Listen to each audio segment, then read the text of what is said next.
From his office high in the Colorado National Bank building, Nick Petry can look out over the changes that have taken place in the skyline. Changes he can often take credit for. You know that here we are sitting on right over Curtis Street and in the Colorado National Bank building, and below us would have been theaters, and that was the well-lighted street. Nick Petry has earned the right to reminisce about his life and the city he helped build. It seems as if Nick has always been building. First as a construction worker for his father's company in the 20s and 30s, and then in the Navy. Ended up in the Civil Engineering Corps as an officer in charge of construction on the East Coast. But there was never any question about where home was. His affection for his family and the West brought him right back to where he knew he belonged. In 1946, Nick and his parents formed a new construction company and got to work changing the face of Denver. The first skyscraper, of course, as they used to joke, was the Sherman Plaza. And then coming on down that street, well, we did the KLZ building, which is south. But then coming on down the street north, well, the KOA and the Petroleum building and Blue Cross Blue Shield.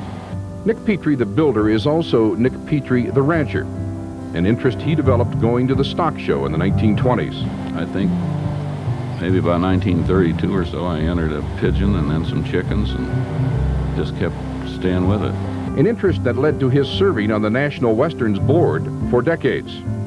He was recently awarded the Citizen of the West Award for his contribution to the stock show. And it's the biggest livestock show in the world now. Petry now owns 2 working ranches of his own, one in Wyoming and one near Walden, Colorado. Petry's success may be tied to his understanding of not only what was important to him, but important to the community as well. He was on the water board at a time when East Slope development was in great need. The big projects of course, were Dillon and the Harold D. Roberts Tunnel.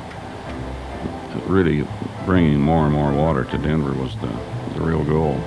Oh yeah, we wouldn't be here today if we hadn't done that. When Gerald and Alan Phipps brought the Denver Broncos to town, they called on Petry to help them sell season tickets. He sold 22,000 of them, and the result is now legendary in the NFL. When the Denver Symphony was facing financial ruin, it was Nick Petry fundraising that saved the day. We just sort of divided up the town and started knocking on doors. You don't do what Nick Petry has done and not get noticed. He's on the board of the Colorado National Bank.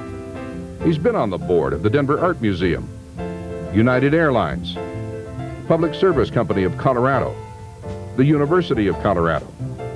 And so how does he do it all? I always remember one thing my mother said. She said, you know, the harder you work, the luckier you get. And Petry says you never get to the top alone. And the people you work with are so important. You know, all your associates and your employees and your subcontractors and the ranch hands or the veterinarian or whomever, the people you do things with. If you enjoy doing them together, well, that to me is important. Some hard work, some good friends, and a little perspective, and there is no telling what you can achieve. For Nick Petry, the sky's the limit.